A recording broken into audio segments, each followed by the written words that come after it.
Welcome to a special edition of Tourism Talks, and I'm very pleased to be sitting with my longtime friend.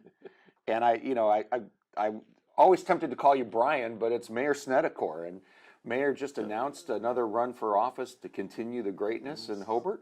But we're here to talk a little bit about your commitment to and understanding and passion for Convention Center. And before the camera was rolling today, you and I were talked about how we've seen in our lifetime and our careers through the growth of what started as the Holiday Inn, and then became Holiday Star Plaza and the Holiday Star Theater. We watched all the restaurants and hotels grow up around that attraction. And now we're watching exactly the opposite.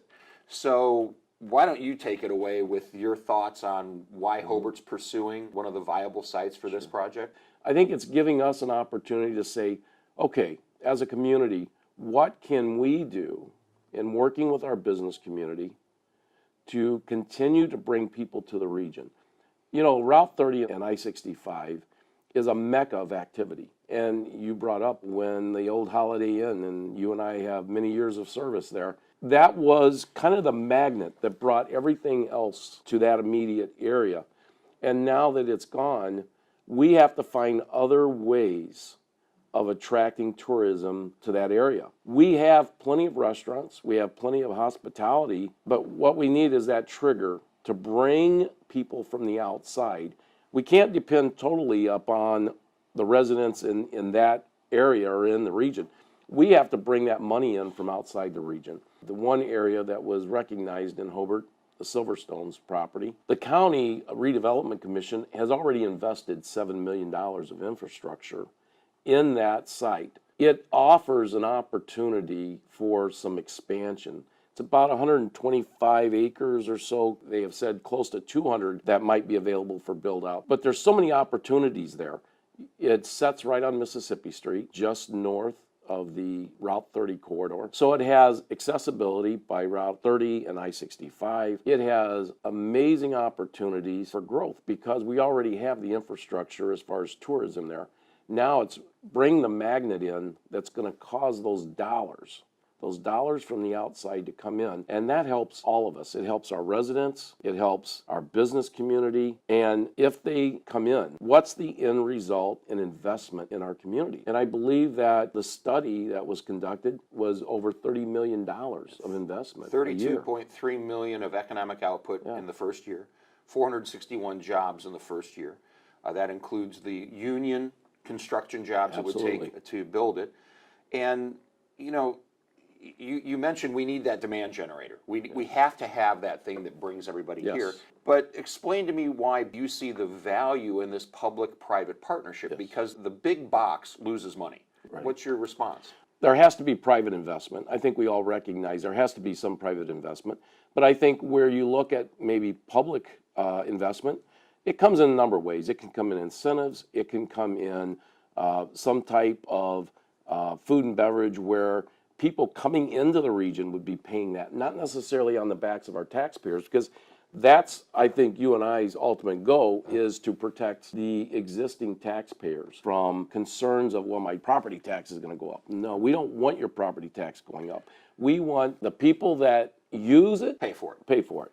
If we had a 1% food and beverage tax today, it would generate $9.4 million a year. Right. 50% of that tax, like the 8,000 people that were in your park for the World Series National Softball Girls Class B Fast Pitch that had 3 meals a day for the 4 days they were here. So I've started to ask people, well, don't you want that $5 million a year that we've been passing up that other people would be paying? Wouldn't you want the benefit of that investment? What do you think of a sources and uses tax like that and your commitment to this project regardless of zip code?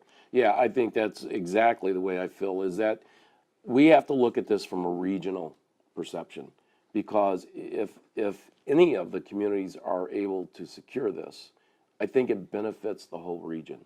If there's an event going on in Maryville, then some of our retail, our restaurants, our hospitality will benefit from it. If you drive right now through our retail corridor, about every probably fourth or fifth car is an out-of-state plate. We're not capturing anything. So they're using our roads, they're using our police and fire, and we're not getting one penny from them.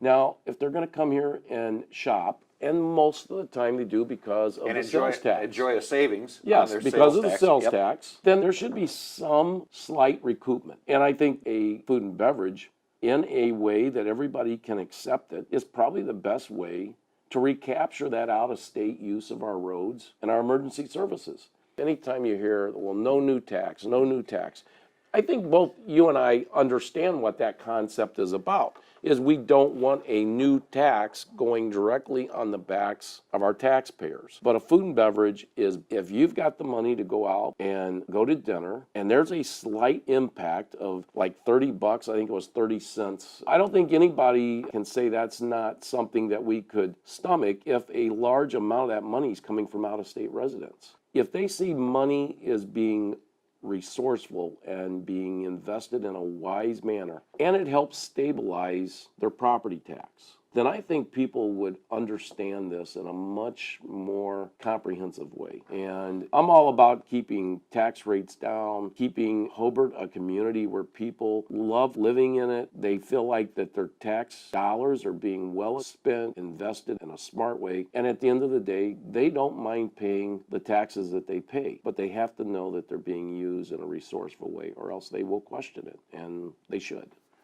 Well, as we wrap up, Mayor, I think it's fair to say that you're a supporter of our hospitality industry, which you always have. You've always got it when it comes to that, and your commitment to seeing a convention center built, even if it's not in Hobart, Right. You're still good with it. Yes. Okay. I see what tourism can do. I've seen it. When I worked at Whiteco for 18 years, I saw the fallout effect that when there was an event, whether it was at the theater or there was a large convention going on there, and I saw what happened when the events would end. We see the value of having tourism dollars flood into your community. It's not the dollars of the people who live here, it's the dollars of people coming into your community that makes this thing so attractive. I couldn't say it better. So on that note, in a sense, it's just been summarized better than I could. You've been watching a special edition of Tourism Talks. We've been sitting with Mayor Snedecor of Hobart, and Brian and I worked back you were working security, right? Yes, And 18 years. And I was mowing the lawn at the Holiday You're Star running Theater. the front end. Well, that's where I ended up anyway, Yeah. but that's how far back we go. My friend, thank you. Thank you. Good to see you. All right.